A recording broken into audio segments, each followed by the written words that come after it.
Surah 5, verse 43. The historical background of this verse is that some Jews came to Muhammad to judge a dispute. Allah responded by saying to Muhammad, "But how do they come to you, Muhammad, for decision while they have the Torah?"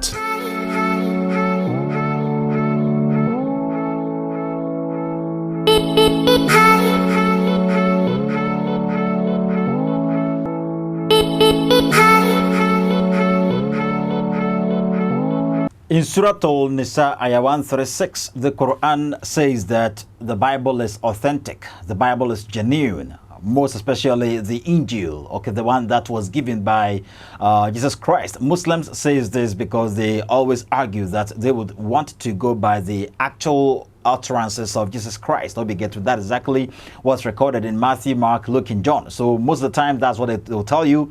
Sometimes if you get into the prison epistles, they will tell you they are the words of Paul, and Paul wasn't Christ himself. That's they're not going by it.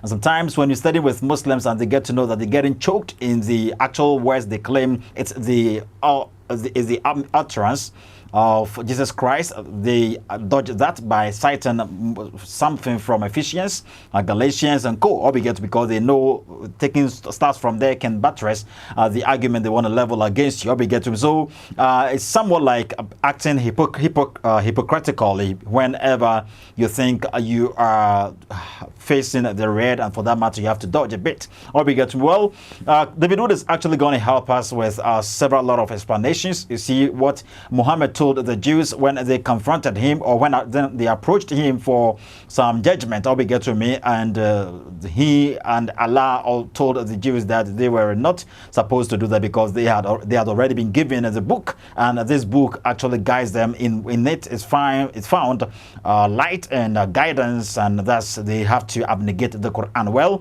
we're going to react on this from the camp of David Wood. Shall we take a quick break and we are returning?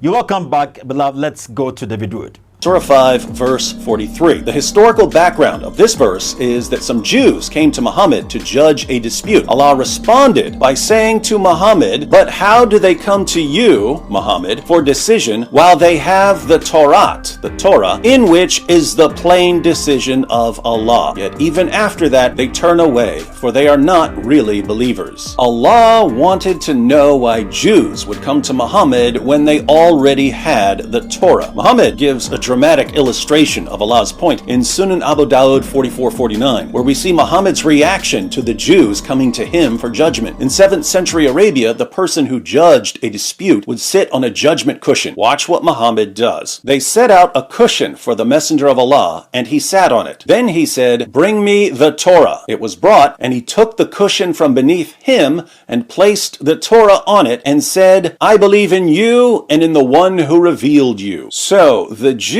bring a copy of the Torah. Muhammad takes the judgment cushion out from under him and puts the Torah on the judgment cushion. Muhammad speaks to the Torah and says, "I believe in you and in the one who revealed you." According to the Quran, do Jews need Muhammad's revelations? No, because they already have the Torah. The Quran then is useless to Jews according to the Quran itself. Notice also that both Muhammad and Allah affirm the inspiration, preservation, and continuing authority of the Torah. So you see, that is it. That is it. David Wood has actually helped us. Hope you get to me. Yes, this is exactly what Allah told the Jews through Muhammad. Okay, he told them that, hey, if you need anything, okay, if you need any judgment, you need to go by the book that I've given you. If you need any guidance, if you need any light, you need to go by the book I've given you. You don't need the Quran. The Quran is useless to you as a Christian and as a Jew. Go by your book, and that's all you need to get. You don't have to go to Muhammad. You don't have to enter into Islam. You don't have to become a Muslim before you get to know the will of God.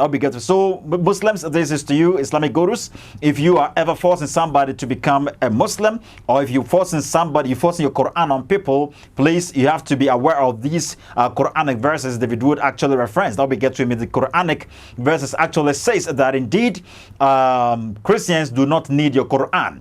Most especially if you go to also Surah Al-Baqarah, ayah 136, Surah Al-Nisa, ayah 136, Surah Al-Ma'idah, ayah 56, thereabout. You get to know that, yes, the Quran says that the Bible is authentic, and it is required of you as an article of faith to believe in the Bible. Or we get to remain. And also, if you go to Surah Al-Nisa 47, the Quran says it came to fulfill the message of the Bible. Thus, if you came to fulfill the message of the Bible, really mean the Bible is superior to the Quran. Well, that's it. We ended up here, and we continue some other time. May God richly bless you.